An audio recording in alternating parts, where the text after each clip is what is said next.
Hi friends, मैं Shiv sir एक बार फिर से आप लोगों का बहुत बहुत स्वागत करता हूं अपने YouTube channel gain knowledge technical में। फ्रेंड्स, मैं आज आप लोगों के लिए प्रीवियस कड़ी को ही लेकर के आया हूं, जिसमें ट्रेड फिटर एंड वेल्डर और टर्नर के लिए बहुत ही वेरी इंपॉर्टेंट क्वेश्चन है। मैंने कुल 10 क्वेश्चन को सिलेक्ट किया है। ये 10 क्वेश्चन आगामी होने वाली सीबीटी एग्जाम प्रिपरेशन के लिए बहुत ही महत्वपूर्ण है। तो बने रहिए मेरे साथ और चलते हैं, इसी कड़ी को आगे बढ़ाते हैं। कड़ी को आगे बढ़ाने से पहले मैं फिर से एक बार आप लोगों से आग्रह करता हूं कि अगर अभी तक आप लोगों ने हमारे यूट्यूब चैनल को सब्सक्राइब नहीं किया है तो जल्द से जल्द सब्सक्राइब करें और लाइक शेयर कमेंट करना ना भूलें। तो फ्रेंड्स, अपने टॉपिक पे आते हैं और देखते हैं। आपके स्क्रीन पर देखिए, पहला क्वेश्चन दिखाई दे रहा है। ये क्वेश्चन है कि leakage should be checked before using oxyacetylene welding equipment. What type of water can be used on the acetylene connection? प्रश्न हमारा कहता है कि ऑक्सीएसिटिलीन वेल्डिंग इक्विपमेंट में लीकेज को चेक करने के लिए हम किस प्रकार के जो है पानी का यहाँ उपयोग करते हैं, मतलब किस प्रकार का हम पानी यूज करेंगे। ऑप्शन हमारा ए है सॉल्ट वाटर, बी है सॉफ्ट वाटर, सी है हार्ड वाटर, डी है फ्रेश वाटर। तो देखिए, आपको याद रखना चाहिए कि ऑक्सीएसिटिलीन गैस वेल्डिंग में हम लीकेज को चेक करने के लिए सॉफ्ट वाटर का उपयोग करते हैं। तो ऑप्शन नंबर हमारा जो बी है करेक्ट और सही आंसर है, जिसे मैंने टिक लगा लिया और मैंने यहां लिख दिया बी। चलिए फ्रेंड्स, आगे बढ़ते हैं और देखते हैं कि अगला प्रश्न क्या कहता है। अगला प्रश्न आपके स्क्रीन पर इस प्रकार से है। अगला प्रश्न है कि which one of the following combination of movements are used to turn a ball on a center lathe with single point tool। प्रश्न हमारा कह रहा है कि सेंटर लेथ मशीन में अगर एक बॉल को टर्निंग करना है तो फिर हम कौन से जो है आपका कॉम्बिनेशन को लेंगे जो मूवमेंट करेगा। तो आप लेथ मशीन को याद कीजिए और लेथ मशीन में देखिएगा कि इसमें जो है आपका cross slide and compound slide का उपयोग किया जाता है। तो ऑप्शन नंबर जो मेरा बी है cross slide and compound slides are used, ये मेरा करेक्ट और सही आंसर है। 4 ऑप्शन आपके स्क्रीन पर दिखाई दे रहे हैं। तो चलिए इस ऑप्शन को मैं टिक मार लेता हूं। बी मेरा करेक्ट और सही आंसर है, जिसे मैंने टिक मार लिया। फ्रेंड्स, अब आगे बढ़ते हैं, देखते हैं अगला प्रश्न आपके स्क्रीन पर इस प्रकार से दिखाई दे रहा है। चलिए, आपका अगला प्रश्न है कि the process of local thinning down of a stock by forging operation is called as. प्रश्न कह रहा है कि फोर्जिंग ऑपरेशन में आपका थिनिंग डाउन एक ऑपरेशन है, ये और किस नाम से जाना जाता है। ऑप्शन नंबर ए है हमारा सेटिंग डाउन, बी है ड्राइंग डाउन, सी है सॉगिंग डाउन आउट और डी है मेरा पंचिंग। तो इसका करेक्ट और सही आंसर है setting down. Option number A मेरा करेक्ट और सही आंसर है, जिसे मैं टिक लगा लेता हूं। ऑप्शन नंबर मेरा ए। चलिए फ्रेंड्स, अब आगे बढ़ते हैं और देखते हैं अगला प्रश्न क्या है। अगला प्रश्न आपके स्क्रीन पर इस प्रकार से है। प्रश्न को अच्छी तरह से आप देख लें। प्रश्न हमारा कि name the angle marked A in the lathe cutting tool shown in the figure. आपके स्क्रीन पर एक कटिंग टूल दिखाए, जो है कटिंग टूल का पिक्चर दिख रहा है। उसमें का पूछा गया है कि ए जो मार्क किया गया है ये किसको दर्शाता है। ऑप्शन नंबर ए मेरा है फ्रंट क्लियरेंस एंगल, बी है साइड रैक एंगल, सी है फ्रंट रैक एंगल, डी है साइड क्लियरेंस एंगल। 4 ऑप्शन आपके स्क्रीन पर हैं। तो इसका करेक्ट और सही आंसर है साइड रैक एंगल।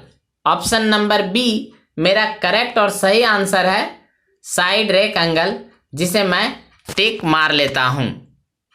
तो ऑप्शन नंबर मेरा बी करेक्ट और सही आंसर है, तो मैंने बी को यहाँ पे बी को लिख लिया, ये मेरा करेक्ट और सही आंसर है। चलिए फ्रेंड्स, अब आगे बढ़ते हैं। अगला प्रश्न बहुत ही इंपॉर्टेंट प्रश्न है। The taper provided in notch of the tell stock barrel is किस नाम से जाना जाता है? प्रश्न कह रहा है कि टेल स्टॉक के बैरल में कौन से टेपर का उपयोग किया जाता है?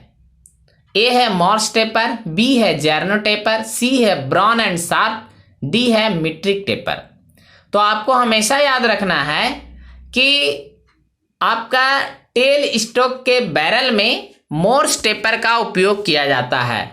तो ऑप्शन नंबर मेरा जो ए है वो मेरा करेक्ट और सही आंसर है, जिसे मैंने टिक मार लिया।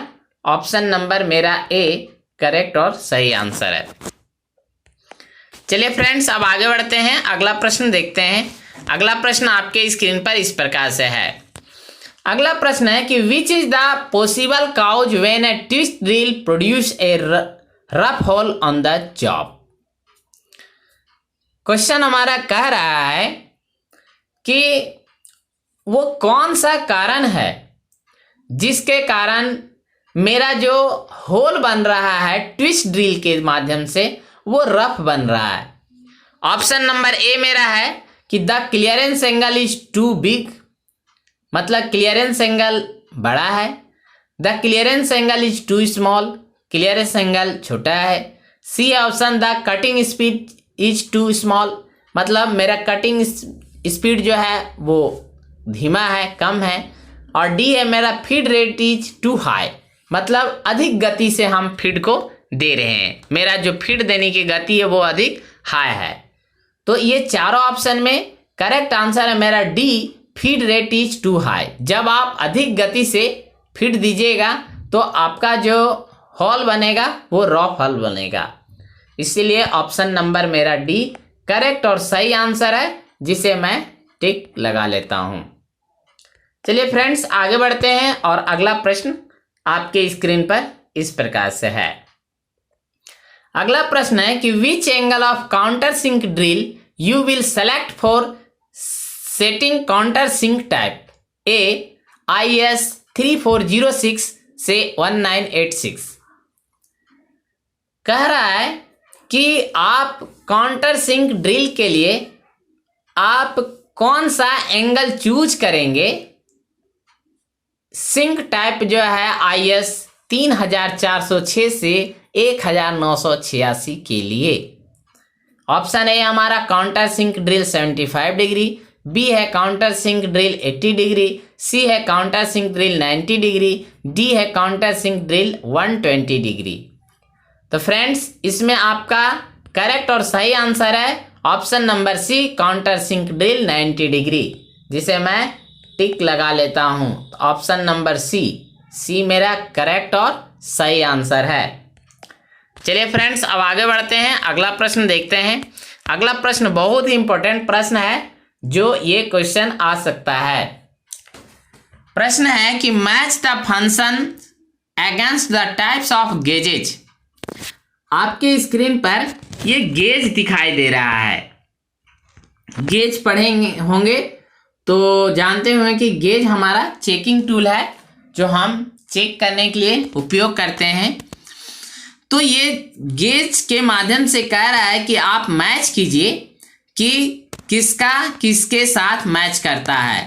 पहला है कि 1 में दिया हुआ है टू चेक गो साइज। अगर हमें गो साइज चेक करना है तो क्या होगा? तो 1 का टू चेक गो साइज करने के लिए क्या मेरा ऑप्शन सही होगा? तो आपके स्क्रीन पर देखिए, गो साइज चेक करने के लिए 1 का बी, ये जो बी है गो साइज चेक करने के लिए हम उपयोग करेंगे। 2 का है to check go size of hole. Go size of अगर होल चेक करना है तो फिर हम क्या, तो 2 का फिर हम ए, 2 का ए मेरा ये करेक्ट और सही आंसर होगा। 3 का to check no go size of shaft. तो no go size of shaft check करने के लिए 3 का सी, ये करेक्ट और सही आंसर है। 4 का to check no go size of hole, तो 4 का मेरा जो है ए, मतलब ये करेक्ट और सही आंसर है। तो इसे मैच करना है, तो देखिए मैं टिक लगा देता हूं आपके स्क्रीन पर, जो दिखाई दे रहा है इसमें मैं लिख देता हूं। 1 का बी होगा, 1 का बी, मैं इसके सामने बी लिख दिया। 2 का मेरा ए होगा, तो 2 के सामने मैंने ए लिख लिया। और 3 का मेरा सी होगा, इसके सामने मैंने सी लिख दिया। और 4 का ए, तो मैं इसके सामने ए लिख लिया। तो इसको मैंने इस प्रकार से मैच कर दिया। चलिए फ्रेंड्स, अब आगे बढ़ते हैं और देखते हैं अगला प्रश्न आपके स्क्रीन पर इस प्रकार से है। अगला प्रश्न भी बहुत ही इंपॉर्टेंट, और ये प्रश्न तो 100% आएंगे। प्रश्न है कि the size of A shaft is, एक शाफ्ट का साइज आपके स्क्रीन पर दिखाई दे रहा है। यहाँ लिखा हुआ है 40, प्लस में दिया हुआ है 0.025, और यहाँ पे प्लस में, यहाँ गलती हुआ है आपको प्रिंट में, ऊपर माइनस होगा नीचे प्लस होगा। माइनस में 0.025 और प्लस में 0.025 होगा।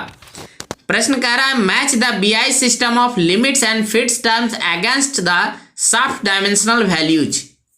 BI system of limits fits terms, पहला कह रहा है कि लोअर डेविएशन क्या होगा, लोअर डेविएशन क्या होगा। तो देखिए 1 का लोअर डेविएशन इसमें क्या है, मतलब सबसे कम। लोअर डेविएशन यहाँ क्या होगा, तो 0 होगा। क्या होगा, 0। तो 1 का क्या होगा, डी, इसीलिए हम यहाँ पे 1 का डी, 1 के सामने हम यहाँ लिख लेते हैं 1 का डी होगा। उसके बाद मैक्सिमम लिमिट, तो मैक्सिमम लिमिट क्या होगा इसमें, मैक्सिमम लिमिट हमारा है 40.025, तो हमारा 2 का ए हो जाएगा। मैं 2 लिख करके बगल में ए लिख देता हूं, 2 का ए। उसके बाद है मिनिमम लिमिट, मिनिमम लिमिट यहाँ क्या दिया हुआ है, तो मिनिमम लिमिट है हमारा 40, क्या है 40, तो 3 का बी हो जाएगा, 3 का बी। उसके बाद हमारा 4 में दिया हुआ है बेसिक साइज, बेसिक साइज यहाँ हमारा कितना दिया हुआ है, 40 दिया हुआ है, इसलिए बेसिक साइज हमारा वही आपका बी हो जाएगा। तो 4 का भी बी होगा, 4 का बी हो जाएगा।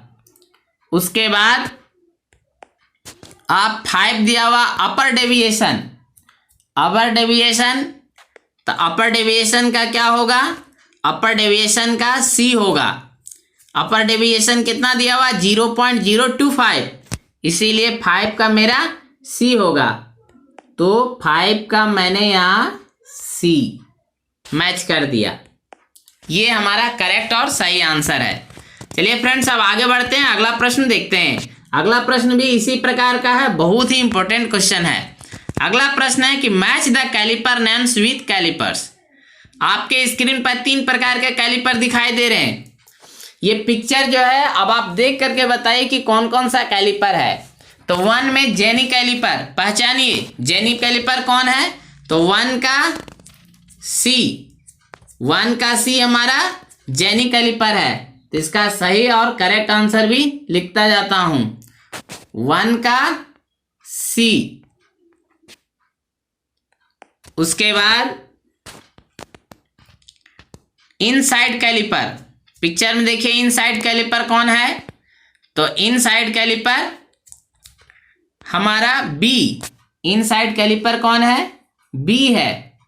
तो 2 का बी हो जाएगा, इसलिए आप लिख लीजिए यहाँ पे 2 का बी हो गया। उसके बाद है ऑड लेग कैलिपर। तो देखिए आपको याद रखना होगा कि हम जेनी कैलिपर को ही ऑड लेग कैलिपर के नाम से भी जानते हैं। तो 3 का भी हमारा सी होगा, 1 और 3 का सी हो जाएगा। अब 4 आउटसाइड कैलिपर, तो आउटसाइड 4 का ये हमारा हो जाएगा आउटसाइड कैलिपर। तो मैंने टिक मार दिया। फ्रेंड्स अब जो है मैंने कुल 10 क्वेश्चन सेलेक्ट किए थे। 10 क्वेश्चन आपके स्क्रीन पर मैंने दिखाया और उसके क्या सही आंसर थे वो भी मैंने आपको बताया। तो फ्रेंड्स मैं आप लोगों से आग्रह करता हूं कि ये सारे ही बहुत ही इंपॉर्टेंट क्वेश्चन हैं, इनको आप बढ़िया से रिवीजन कर लें। ठीक है, आज के लिए